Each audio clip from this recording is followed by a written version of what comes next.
Uniclac. Olá a todos vocês que nos acompanham.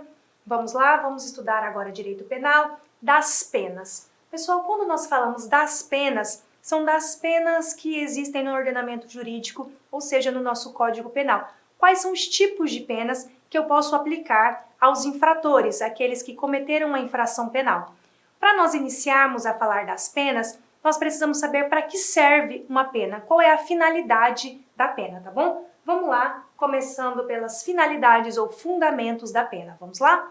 Pessoal, isso aqui não está no seu Código Penal, tá bom? Se você abrir aí o seu Vadmecum, o seu Código Penal no site do Planalto, onde quer que você estude, você não vai encontrar esses fundamentos. São fundamentos doutrinários. Professora, fundamento doutrinário cai na minha prova? Pode cair na sua prova sim, tá ok? Quando ele fala das penas ou da aplicação das penas no seu edital, ele não quer saber apenas o que está inserido dentro do Código Penal. Ele não quer saber apenas a letra fria da lei. O seu examinador também quer saber se você conhece as finalidades da pena. Para que serve uma pena? Para que o juiz, por qual motivo o juiz vai aplicar uma pena, ok? Então vamos lá. Finalidades da pena pode ser retributiva. Claro, ele vai retribuir devendo analisar sempre a proporção entre o que o agente cometeu, o que o agente fez e a pena a ser aplicada. Pessoal, é justo que um homicida receba uma pena de 1 ano?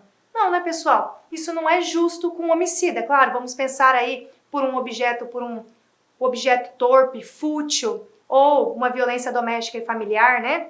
Um homicídio, um 121 causado aí por uma violência doméstica familiar, ou contra o pai, contra a mãe. Então não é justa uma pena, uma retribuição de apenas 1 ano. Agora, quando estamos falando de um estelionato, 1 ano ou 2 anos seria justo? A gente pode até analisar que sim, dependendo do fato concreto, dependendo da análise concreta do caso, sim. Então, vejamos que depende, tá, do cometimento da infração, depende do mal que ele fez, que o infrator fez, para sabermos como vamos retribuir essa pena, tá ok? Claro, vamos sempre observar que após os tipos penais, nós temos as penas a este cominadas. Nós chamamos isso de teoria das margens. Então, o juiz, o aplicador da sentença penal, ele vai ficar nesta margem para poder aplicar a pena, tá ok? Vamos supor que para o tipo X, eu tenho pena combinada de 2 a 4 anos. Nós vamos ficar nesta margem de 2 a 4 anos. Pode ser mais que 4 ou menos que 2? Pessoal, até pode, levando em consideração as circunstâncias agravantes ou atenuantes,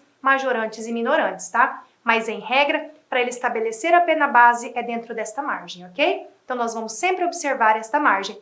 E o nosso Código Penal, apenas por curiosidade, ele elenca do 121 até o último artigo vários tipos penais, várias infrações penais. E por curiosidade, nosso legislador, ele começa pelo que há de mais grave, que é o 121 homicídio, e ele vai gradativamente para os menos graves, tá ok? Então nós começamos dos crimes mais graves para os menos graves. Por isso que as penas começam maiores e ao fim as penas são menores, porque nós estamos vindo de tipos mais graves para tipos menos graves. Vamos lá, reparação. Nós estamos falando em vitimologia, é a reparação do mal feito à vítima, tá ok? Então a obrigação de reparar o dano, nós estamos falando que é reparar o dano à vítima, o dano causado, a restituição integral da coisa, por exemplo, ou pagamento em pecúnia em dinheiro à vítima, tá ok? Denúncia é a reprovação social, o quanto aquilo tem reprovabilidade. E pessoal, muito cuidado com essa reprovabilidade, tá ok? Com essa reprovação social, porque muitas coisas que nos parecem adequadas, em verdade, são consideradas crimes, tá ok? Pelo Código Penal. Exemplo, venda de CD e DVD pirata. Pessoal, parece uma coisa banal aos nossos olhos, né? Hoje em dia tem muito menos. Hoje em dia nós estamos na era do streaming, então nós temos muito menos aí CDs e DVDs piratas, mas acontece. Então, o que vocês acham? Vender CD e DVD pirata é crime? Isso é adequado?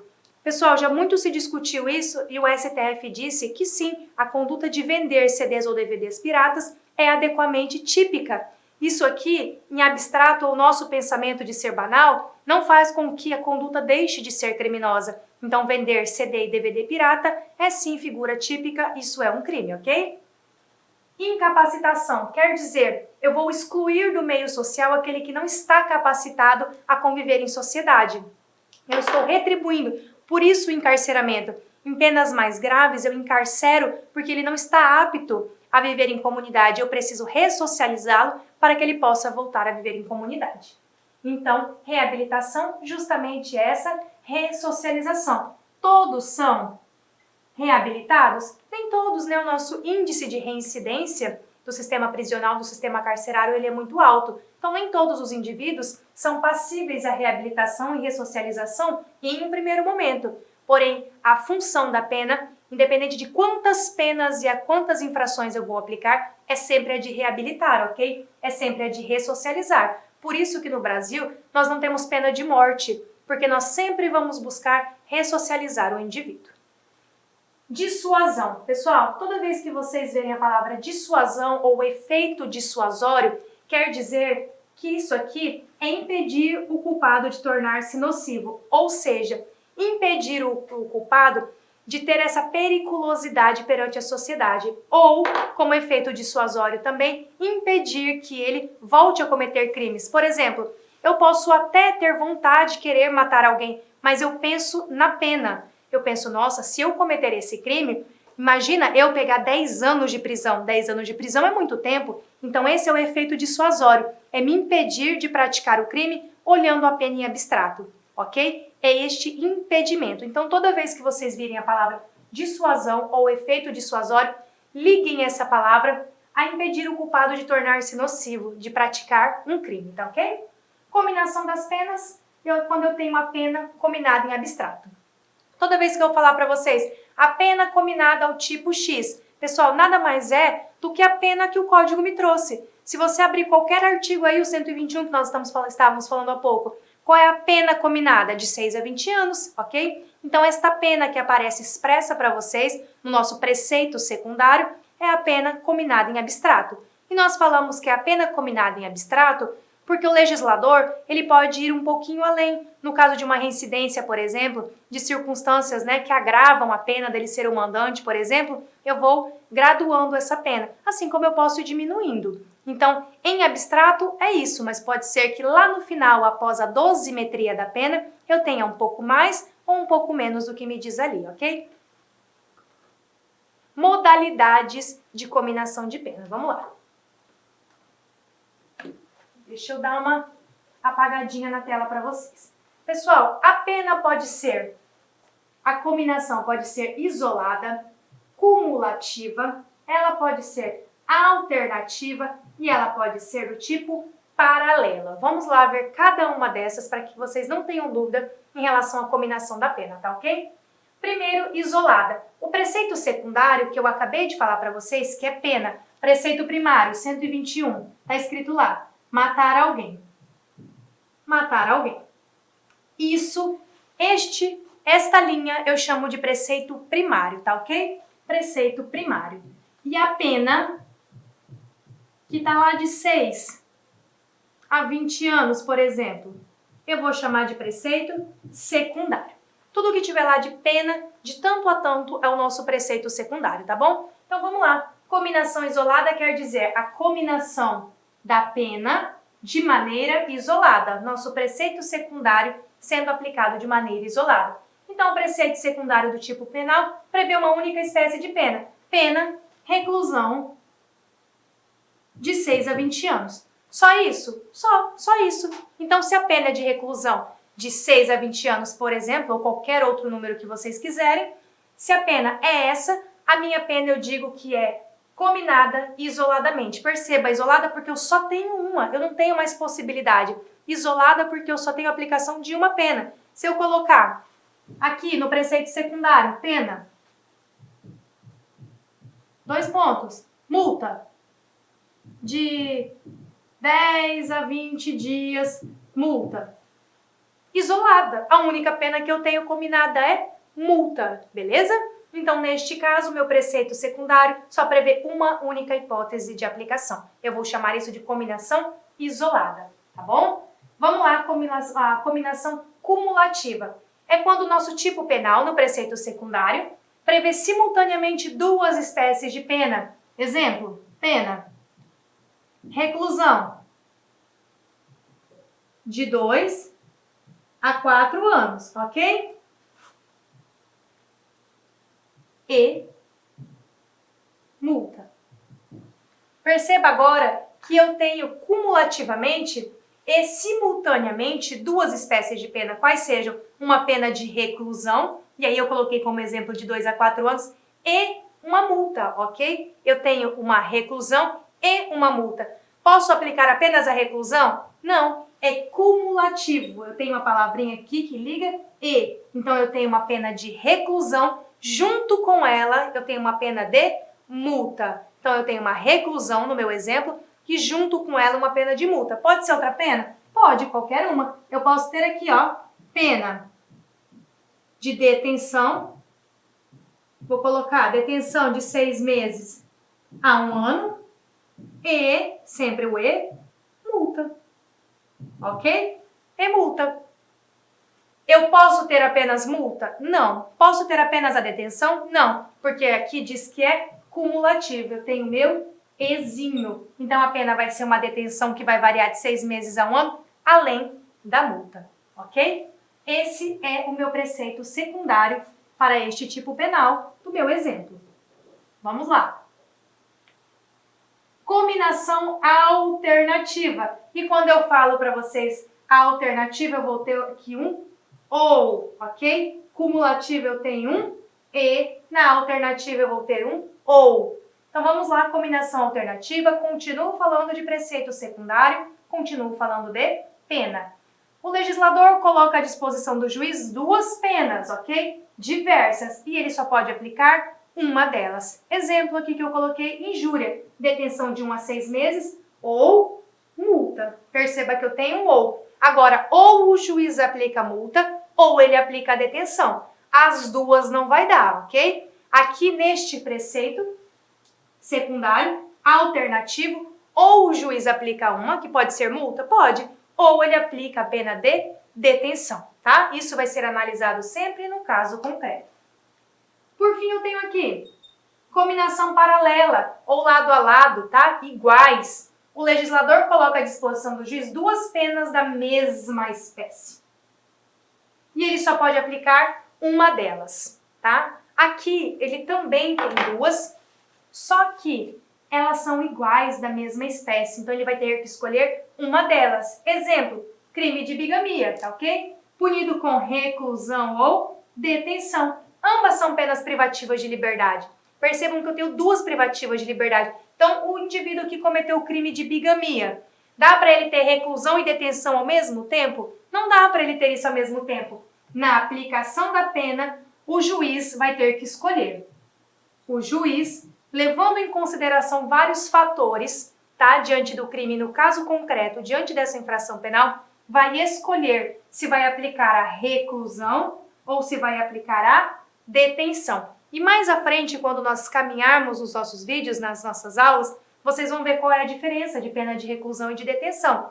A princípio, a grosso modo, quando eu tenho uma pena maior que 8 anos, eu aplico a reclusão. Então, se no caso concreto, do exemplo aqui da bigamia, a pena abstratamente combinada a ele, ou a pena concreta a ele combinada vai ultrapassar 8 anos, o regime inicial dele vai ser o regime fechado, beleza? De reclusão. Fechado aqui, de reclusão, ok? Assim, a grosso modo, eu quero dizer que é diferente reclusão de detenção, tá bom, pessoal? Elas são da mesma espécie? São. Diferença, reclusão. Admite regime fechado, que é esse exemplo que eu dei aqui. Admite regime aberto e admite regime semiaberto, enquanto que a detenção só vai admitir aberto ou semiaberto, tá bom? Em caso de reincidência, aí eu vou ter uma regrinha que eu vou iniciar independente da quantidade no regime fechado, mas isso aí já é uma regrinha lá de reincidência, tá bom? Então, a princípio, eu quero que vocês fiquem aqui com esta distinção. Muito cuidado por combinação isolada, cumulativa, alternativa e paralela, tá? Isso aqui são distinções que não estão no Código Penal. São distinções doutrinárias que a sua banca pode explorar. Não são difíceis, são distinções fáceis, porém eu preciso que vocês saibam essa distinção. Critérios para a aplicação da pena, eu preciso chamar a sua atenção aqui. Aqui, pessoal, o que acontece? Nós tivemos essa grande modificação, tá bom? No Código Penal. Isso nasceu, isso decorreu do pacote anticrime. O que acontece? Antes de 2019, do pacote anticrime, o máximo de pena que o indivíduo cumpriria no regime carcerário era de 30 anos. Agora, o máximo é de 40 anos. Cuidado que para contravenções penais nós não tivemos essa alteração, tá? São 5 anos para contravenções e 40 anos para crimes. Crimes estes combinados no Código Penal ou na legislação extravagante, sem problema nenhum, tá ok? Então, nós vamos encontrar essa regra lá no artigo 68 caput do Código Penal, tá bom? Nós vamos encontrar essa regra aqui, que é a nossa regra genérica. Vamos chamar isso aqui de critério trifásico, tá bom? Da pena privativa de liberdade, porque nós veremos que o bifásico é apenas para multa, trifásico para penas privativas de liberdade. Pessoal, não raras vezes nós vemos na TV aí indivíduos condenados a 100, a 200, a 300 anos. Pode ser condenado? Pode, pessoal. Quando eu vou fazer o cálculo ou tem diversas penas, eu somo as penas, tá ok? Vamos supor que o indivíduo praticou 50 crimes. Imagine que para cada crime ele recebeu 10 anos de prisão. Então, ao todo, ele vai ter 50 anos de prisão. Só que o máximo que ele vai ficar encarcerado é 40 anos, tá ok? Claro, por que então, professora, que eles condenam a 100, a 200, a 500 anos? Porque os demais cálculos, como por exemplo, livramento condicional, eu vou fazer com base naquela pena grande, naquela pena alta, na pena a ele combinada com o somatório. A única coisa que eu vou levar em consideração para quantificar esses 40 anos é o tempo que ele permanecerá recluso, é o tempo máximo que o indivíduo permanecerá em cárcere, ok? Justamente porque nós temos na nossa Constituição Federal de 88 uma medida dizendo que não haverá crimes perpétuos com penas perpétuas. Se eu condenar um indivíduo a 500 anos ali no momento da unificação das penas, quem vai ficar 500 anos preso? Ninguém. Então não era melhor eu colocar que é uma pena perpétua até ele morrer? Seria bem melhor. Como o nosso ordenamento não admite penas perpétuas, o Código veio nos dizer que o máximo que o indivíduo ficará encarcerado será 40 anos. Muito cuidado, tá? Tua prova pode aí tentar te confundir ainda com 30 anos. Para quem estudou, para quem está atento aí às alterações, sabe que agora o limite é de 40 anos. Pena de multa. Vamos lá. Para a pena de multa, adota-se o critério bifásico. Pessoal, eu já vi isso aqui cair centenas de vezes. Diz assim, o Código Penal adota exclusivamente o critério trifásico. Não, pessoal, o Código Penal adota os dois critérios. O Código Penal adota o critério bifásico no que se refere à multa e o critério trifásico ao que se refere às infrações penais que têm pena de reclusão ou detenção. Aqui, pessoal, falou-se em multa, em pecúnia, na pena de multa, eu tenho o critério bifásico. Eu divido apenas em 2 fases e não em 3. Então, o Código adota os dois critérios, bifásico e trifásico. Vamos lá. Penas restritivas de direito. Uma das características é a substitutividade. Pessoal, quando eu falo em penas restritivas de direito, são as penas que eu vou substituir. Substituir. Primeiro, o juiz vai aplicar uma pena. Observando os critérios, ele vai me dizer se é possível, se é capaz de ter essa substituição ou não, tá ok? Então, vamos lá. O juiz vai aplicar uma pena privativa de liberdade e depois, se preenchidos os requisitos, ele substitui pela restritiva de direito. E a pena de multa é uma daquelas que estão previstas para a restritiva de direito, ok? É uma das que estão previstas para a restritiva de direito. Quando vocês abrirem o código de vocês, eu preciso que vocês observem esta restritiva de direito, que é a multa, tá ok? Então, o juiz aplicará a pena, que nós vamos chamar de pena concreta, e se for o caso, e se subsistir os requisitos, ele vai fazer a substituição pela restritiva de direitos, chamada de multa. E aqui, pessoal, essa multa tem caráter substitutivo, tá? Não é a nossa multa que nós estávamos falando até agora, lá do Código Penal, que a pena é só de multa. Não, aqui não é uma pena só de multa, aqui é uma multa com caráter, tá, de restritiva de direitos. Adota ainda o critério bifásico? Sim, para multa eu sempre adoto o critério bifásico. Veremos aí nos vídeos a seguir, tá ok, pessoal? Esse caráter da nossa pena de multa, e nós vamos estudar isso bem a fundo, porque multa é uma matéria que sempre cai em prova, são questões consideradas fáceis e que vocês não podem perder, tá ok? Então, forte abraço e até mais!